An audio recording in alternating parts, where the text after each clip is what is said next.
అనంతపురం జిల్లా కుందుర్పి మండల కేంద్రంలోని జూనియర్ కళాశాలల్లో డొక్కా సీతమ్మ మధ్యాహ్న భోజనం పథకాన్ని ఎమ్మెల్యే అమిలినేని సురేంద్రబాబు ప్రారంభించారు. రాష్ట్ర వ్యాప్తంగా ప్రభుత్వ కళాశాలల్లో చదువుతున్న విద్యార్థులు ఆకలితో ఇబ్బందులు పడకూడదని ఆలోచించి ఈ పథకం అమలు చేశారని ఎమ్మెల్యే తెలిపారు. భోజనం వృధా చేయకుండా విద్యార్థులు సద్వినియోగం చేసుకోవాలని సూచించారు.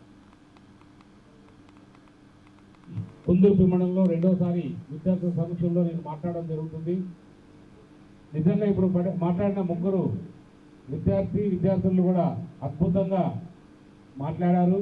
అంటే వాళ్ళకున్న అవగాహన, వాళ్ళకున్న ఏదైతే మన రాష్ట్రంలో ఈరోజు ప్రారంభం అవుతుందో మధ్యాహ్న భోజన పథకానికి డొక్కా సీతమ్మ పేరు మీద ఏదైతే ప్రారంభమవుతుందో దానికి సంబంధించి విషయాలు మన వాళ్ళు వీళ్ళు ఎవరైతే ఉన్నారో వాళ్ళకన్నా చాలా క్లుప్తంగా చాలా బాగా ఎక్స్ప్లెయిన్ చేయడం జరిగింది. నిజంగా మీ భవిష్యత్తు ఎప్పుడు కూడా బాగుండాలి.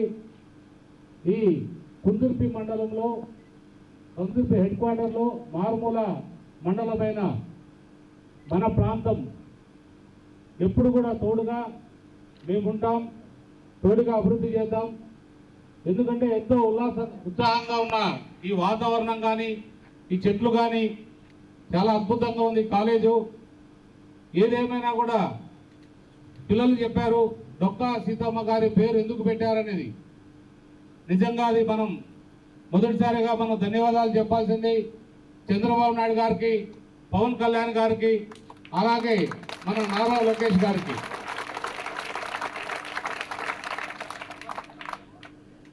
ఈ పేరులో చాలా గొప్పతనం ఉందని మన పిల్లలు కూడా చెప్పడం జరిగింది.